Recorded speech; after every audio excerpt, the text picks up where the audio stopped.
आपको सही रास्ता और सही जगह मिल गई। और बहुत सारे ऐसे लोग हैं शिवम जी, कि मैंने देखा है कि लोग सोचते रह जाते हैं, लेकिन ना उनको कभी सही रास्ता मिल पाता और ना कभी सही स्थान मिल पाता। तो उसकी वजह से ऐसे बहुत लोग होंगे जिनके अंदर बहुत सारा अथर ज्ञान है, वेदों का ज्ञान है, लेकिन वो सिर्फ उनके अंदर ही है, क्योंकि उनको एक्सप्लेन करना अच्छे से नहीं आता, उनको जगह अच्छी नहीं मिल पाती, उनको रास्ता अच्छा नहीं मिल पाता। शायद इसके इसकी भी कोई वजह रही होंगी, बट खुशी इस बात की है कि आपको सही मंजिल मिल गई। तो उसके ये कब की बात है? ये बात है अभी पिछले साल 2024 की बात, तो खैर 2023 से चल रही थी, लेकिन कुछ मेरे इतने सारे काम जो पेंडिंग थे, इतने सारे जो ऑलरेडी काम चल रहे थे, तो उसमें मुझे कुछ वक्त लगा, कुछ टाइम स्लॉट सेट करने में, जिससे मैं इस जिम्मेदारी को भी पूरी तरह से निभा पाऊँ। Okay, to bring a new revolution, कि आप एक ऐसी क्रांति लाना चाहते हो और जो लोग ध्यान के माध्यम से अपने जीवन को 200% कैसे जिएं उस तक पहुंचाना चाहते हो, तो वो आपका मेरे को बहुत पसंद आया। कि ये एक और वजह थी कि मैं चाहता था कि आप हमारे इस पॉडकास्ट में आए, तो लोगों को बताएं कि उसका सही रास्ता क्या है, व्यक्ति को कब ध्यान में जाना चाहिए, कब अपने आप को मेडिटेशन से जोड़ना चाहिए और किस तरीके से जुड़ना चाहिए। मैं चाहता हूं कि सारी चीजें आप हमारे दर्शकों को बताएं ताकि लोगों को सही रास्ता मिले।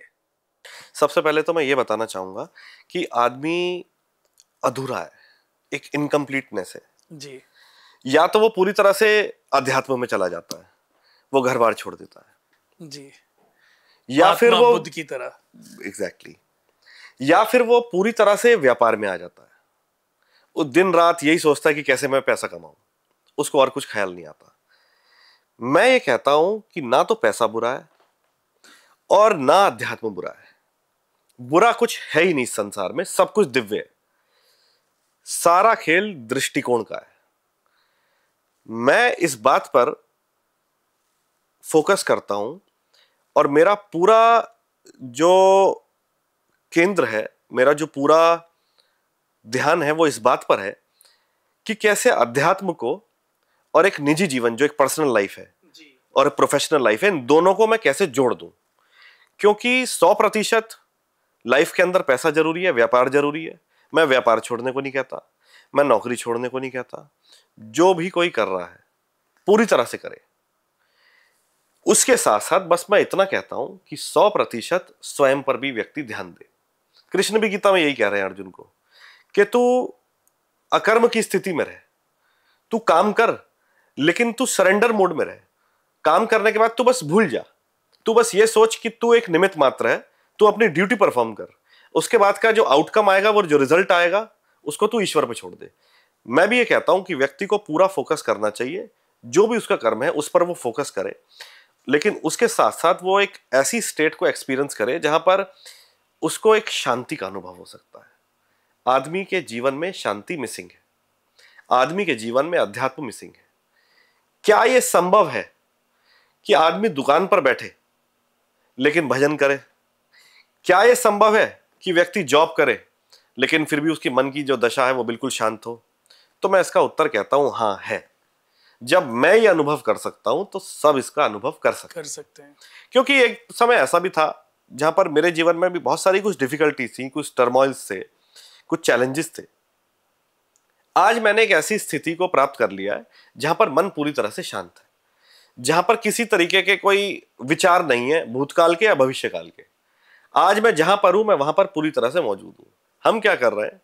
अभी हम चाय पी रहे हैं, हम यहां बैठकर बात कर रहे हैं, लेकिन ध्यान यह है कि दुकान पर कोई कस्टमर तो नहीं आ गया, घर पर कोई आ तो नहीं गया मेहमान। तो हम जहां पर हैं वहां पर पूरी तरह से मौजूद नहीं है। डाइनिंग टेबल पर आदमी बैठा है, मोबाइल चला रहा है, परिवार के लोग साथ बैठे हैं, उनके साथ बात नहीं कर रहे। लेकिन जो लोग बैठे हैं वो सब मोबाइल पर लगे हुए हैं, वो किसी और व्यक्ति से बात कर रहे हैं जो कहीं और बैठा है। तो एक उस पल को एंजॉय नहीं कर रहे जो पल अभी है। एक चुटकुला भी है। एक चुटकुला ऐसा है कि एक दिन घर में सब लोग मिलने आए, तो जो घर के मुखिया थे वो बहुत चिंतित हो गए कि ऐसा कैसे हो गया, आज सब एक दूसरे से बात कर रहे हैं। तो किसी ने बताया कि भाई घर का वाईफाई जो है वो बंद कर दिया है। और फिर छोटे बच्चे ने वाईफाई बंद कर दिया, तो वो छोटा बच्चा अपने दादाजी से कहता है कि आज समझ आया कि घर में जो लोग रहते हैं वो भी अच्छे हैं। तो आप देख रहे हैं कि किस तरीके से एक चेंज आ गया है कल्चर के अंदर कि हम बैठकर बात नहीं कर पा रहे, हम उस मोमेंट को एंजॉय नहीं कर पा रहे। तो जीवन क्या है, इसी क्षण में है। मैं एक बात बोलता हूं कि जीवन और परमात्मा इसी क्षण में है। उसे किसी मंदिर में मत खोजना, स्वयं में भीतर में उतर जाना, आंखें बंद कर लेना, वही मंदिर है, वो वहां बैठा तुम्हारा परमात्मा इंतजार कर रहा है। इंतजार कर रहे हैं। तो मेरी पूरी चेष्टा ये है कि कैसे आदमी 200% जीवन को जी पाए, जहां पर उसकी लाइफ में स्पिरिचुअलिटी भी हो, जहां पर उसकी लाइफ के अंदर सक्सेस हो, मनी हो, सब कुछ हो। मैं बात करता हूं अबंडेंस की। श्री अबंडेंस का मतलब है प्रचुरता। जीवन में प्रचुरता ये नहीं है कि हमारे वॉलेट के अंदर मल्टीपल क्रेडिट कार्ड्स हो, डेबिट कार्ड्स हो। वो एक फॉर्म ऑफ लक्ष्मी कह सकते हैं उसको, पर अबंडेंस नहीं है वो। जो अबंडेंस है श्री, वो तो तब आएगी जब आपके घर के अंदर सब लोग खुश हैं, प्रसन्न है, आपको लाइफ में कोई स्ट्रेस नहीं है, आपको नींद बहुत अच्छी आती है। अगर आज के समय में आदमी बहुत अच्छी तरह सोता है, मैं मानता हूं कि सबसे बड़ा धन्यभागी है वो आदमी। तो मैं इन चीजों पर काम कर रहा हूं। कुछ स्ट्रेस मैनेजमेंट की टेक्निक्स हैं, कुछ लाइफ चेंजिंग हैक्स हैं, कुछ प्राणायाम मुद्राएं हैं, कुछ जीवन की जो सूत्र हैं, उनको इस तरीके से एक पैकेज बना करके मैं काम कर रहा हूं अंतर यात्रा पे। अंतर यात्रा मैंने एक कार्यक्रम डिजाइन किया है। अंतर यात्रा एक आंतरिक क्रांति, और इंग्लिश में हमने उसका नाम दिया inner journey, the revolution with in. देखिए, बाहर तो बहुत क्रांतियां हो रही हैं, भीतर जिस दिन क्रांति घटित होगी ना, उस दिन सही मायने में क्रांति है। तो मेरा पूरा जो उद्देश्य है वो यही है कि कैसे एक आंदोलन हो जाए स्वयं के भीतर, कैसे एक जागृति आ जाए अंतरात्मा जिस दिन जाग जाएगी। वो जो चक्षु हैं जो बाहर देख रहे हैं, वो चक्षु जिस दिन भीतर का देखना शुरू कर देंगे, प्रारंभ कर देंगे, उस दिन जीवन के अंदर एक आंदोलन आ जाएगा, उस दिन एक नई क्रांति आ जाएगी, और उस दिन एक नए आदमी का अवतरण होगा।